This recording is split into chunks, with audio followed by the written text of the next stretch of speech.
obviously 1492 is a watershed year for the Jews of Spain. It's also the year, as we all learned in elementary school, where Christopher Columbus was sent to discover something.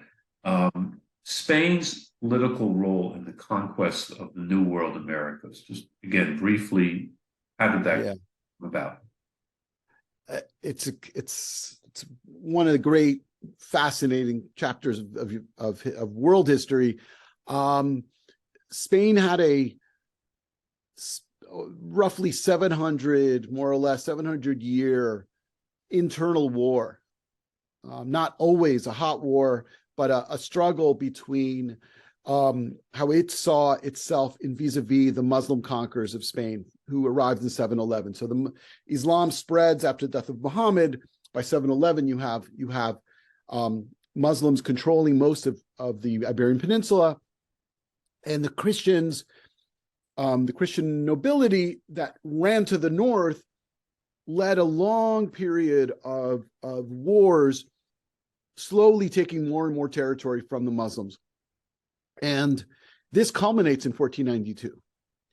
The last bastion of Muslim power in Spain, Granada, is taken on the 2nd of January, 1492.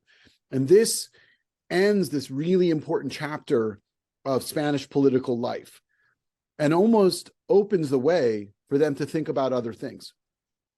And Columbus signs his contract with the crown at the palace, at the former Muslim palace of the Alhambra in Granada. And it's also from there that they sign the Edict of Expulsion of the Jews. So a lot of things happen around this event. This event allows the king and queen to see things in new ways, to imagine the next steps, the next chapter in their reign.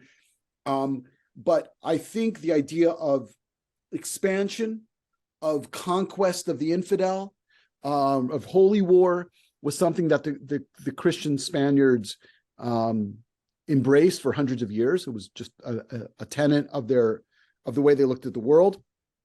And so it made sense that when Columbus comes back with news of all this territory, that the way he describes it is almost empty, which obviously it wasn't empty.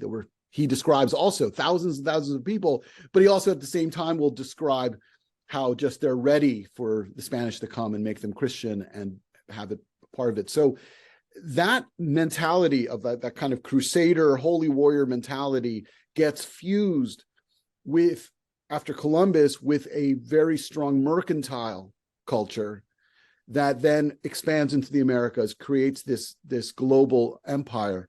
Spain in the 16th century controls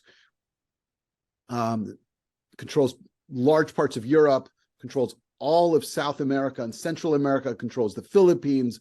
By 1580, it's united with Portugal, which has holdings in India and China. I mean, you're dealing and they're trading with Africa. So the first real, you can argue it's one of the first real globalized imperial societies and cultures and economies. And that's all happening, after the conquest of Granada and after the expulsion of the Jews, and what that does. And yeah.